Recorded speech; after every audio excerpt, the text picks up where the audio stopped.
2025-26లో 2025-26 అంటే ఈ సంవత్సరం కరెంట్ ఇయర్. 2025-26లో మొదటి 9 నెలల ట్యాక్స్ రెవెన్యూస్ 2023-24 అంటే మా సంవత్సరం చివరి సంవత్సరం ఆ 9 నెలల కాలంతో పోలిస్తే ఈ 2 ఏళ్లకు సంబంధించిన CAGR compounded annual growth rate చూస్తే కేవలం 1.97% గ్రోత్ రేట్ మాత్రమే కనిపిస్తుంది.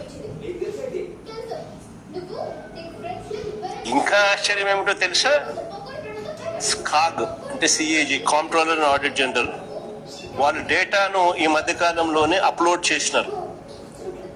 చేసి 23 రాష్ట్రాలున్న దేశంలో చంద్రబాబు నాయుడు గారి పరిపాలనలో ఉన్న మన రాష్ట్రం పరిస్థితి ఏమిటి అని అంటే మనము 22వ స్థానంలో ఉన్నాం. చివరి నుంచి 2వ స్థానం, చివరి నుంచి 2వ స్థానంలో ఉన్నాం. అంటే రాష్ట్రానికి సంబంధించిన రాష్ట్ర సొంత ఆదాయాలు, స్టేట్స్ ఓన్ రెవెన్యూస్ పురోగతి లో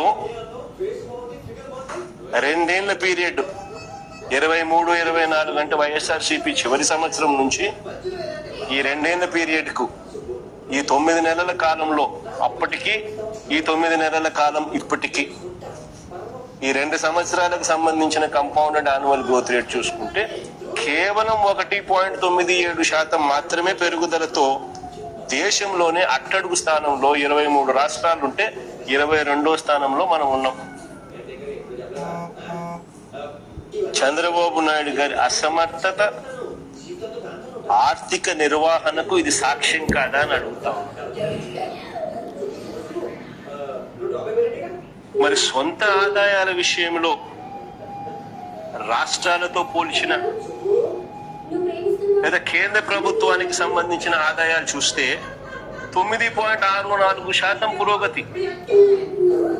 కేంద్ర ప్రభుత్వానికి సంబంధించిన ఆదాయాలు చూస్తే 9.64% పురోగతి.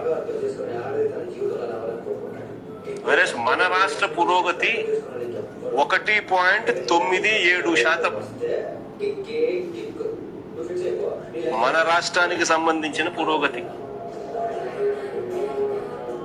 అన్ని రాష్ట్రాలతో పోలిస్తే మన రాష్ట్రం దిగువన 23 రాష్ట్రాల్లో 22వ స్థానం దిగువన ఉన్నాం. దాదాపుల్లో మిగతా రాష్ట్రాల కనీసం దరిదాపుల్లో కూడా లేవు. కానీ చంద్రబాబు నాయుడు గారు ఏమంటారు?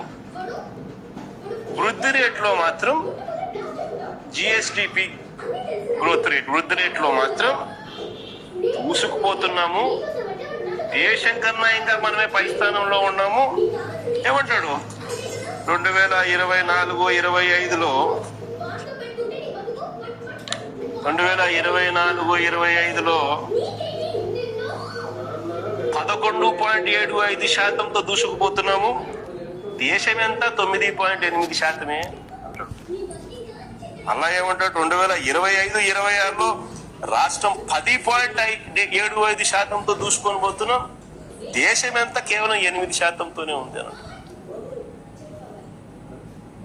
అంటే 9.64% ఆదాయాల గ్రోత్ రేట్ నమోదు చేస్తే కేంద్రం, వాళ్ళ GDP గ్రోత్ రేటు కనిపిస్తా ఉండేది 8%. ఒక సంవత్సరము, దాని ముందు సంవత్సరము 9.8%.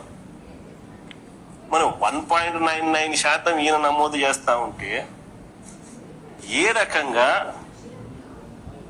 GSDP వృద్ధి రేటు, ఏ రకంగా ఈయన చెప్పినట్టు 11.75%, 10.75% ఏ రకంగా నమోదవుతుంది? ఎవరి చెవిలో పువ్వు పెడతా ఉన్నాడు ఈ మనిషి?